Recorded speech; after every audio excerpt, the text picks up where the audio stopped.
Hey everyone! So today I wanted to show you a few techniques you could do to self-massage your forearms. I'm spending a lot of time at the keyboard lately and I noticed that things are getting a little bit tight and I wanted to prevent some repetitive stress injuries.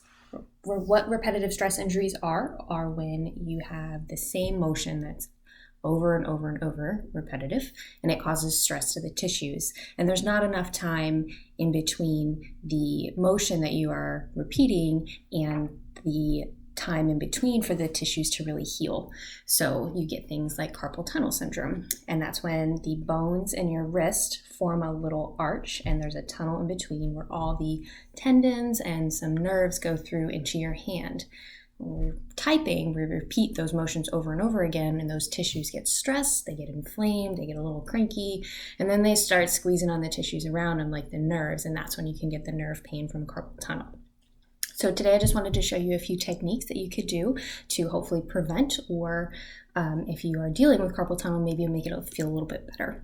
So I want you to start off, you can put a towel down on the surface here just to give yourself a little bit of a cushion, and then just do some gentle forearm squeezes. What this is going to do is bring blood flow and fluid to the area. That'll help get all the good nutrients to the cells and get some of the bad ones out. Now I would like to mention that if you do suffer from edema or deal with any type of forearm swelling, just go ahead and skip this step, okay? So just do that a couple times. Like I said, we're just trying to get some blood flow through to the area.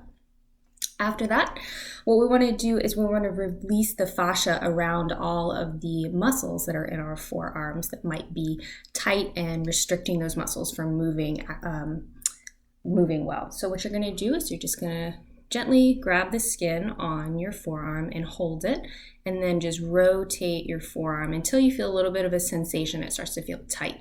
That's kind of the end range for your fascia movement. And we're just going to hold it for, you can hold it up to 90 seconds. The longer the better. That connective tissue is really tough and it wants to keep things connected, so it doesn't like to let go. So we have to be nice and gentle and ask it nicely.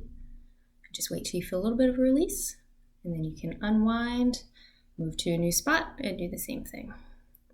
And you can do this in any direction. Fascia moves in all kinds of directions. It does not have up or down or side to side direction that it moves. It wraps everything really intricately. So whichever direction you feel is appropriate, you just kind of want to hold and then stretch till you feel it.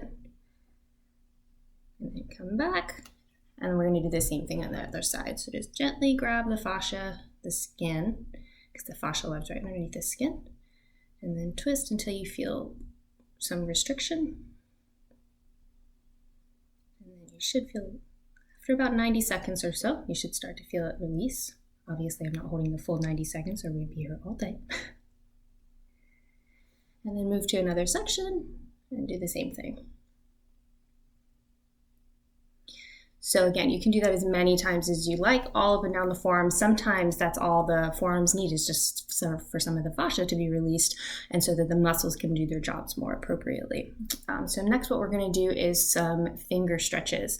And I say finger, but really these tendons connect into the muscles that go all the way down into our forearm. So just doing this one stretch is going to affect the entire forearm. So you're going to gently take your finger and just until you feel a little bit of sensation. Again, we're not trying to tear anything or give it too much pressure. As soon as you feel some sensation, then you should stop. We're just being nice and gentle.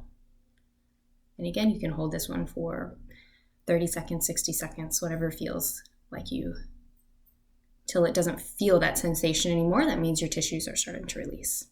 We're going to do that for every single finger.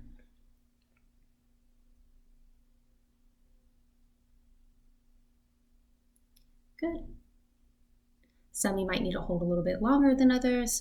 Some might need to hold all of them for a good bit, depending on how much you've been working.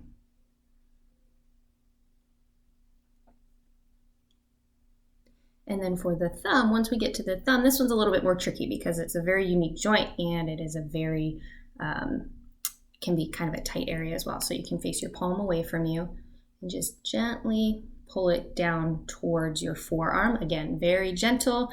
We're not trying to overstretch anything. We just want to go until we feel some sensation, and then we're going to stop it and let it release from that position.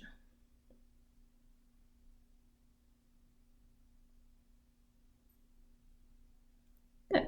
Okay. And then we're going to do the same thing to the other hand as well.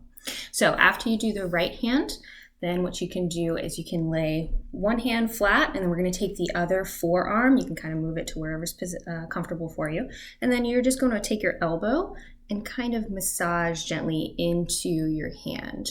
We're not trying to dig in there really deep. We just want to use that prominent elbow to kind of give us a nice gentle massage in there. Just find whatever spot's talking to you and gently rub. I find my thumb gets extra sore. And then if you'd like, you can take that all the way up the forearms. Just move your towel. You can do some gentle compressions in here. Again, any edema or swelling, just skip this step. I would stick with the stretches in the myofascial, and that'll really help. You can even use the flat side of your forearm. And same thing, just little compressions, just all the way down. And then you can play with it a little bit, open up the hand as you press down, move it around. Okay, and so after you do that to both sides, then we're going to go back through. We're going to do some gentle compressions again. This time, start at the wrist, work your way down your forearm. What this is going to do is all the blood flow that we released in this area, anything that might have been stagnant in the tissues, is going to help to kind of flush it out. So we're going to go from the wrist down to the elbow, nice and gentle. And then you can just kind of roll the wrists and shake them out. And hopefully that helped.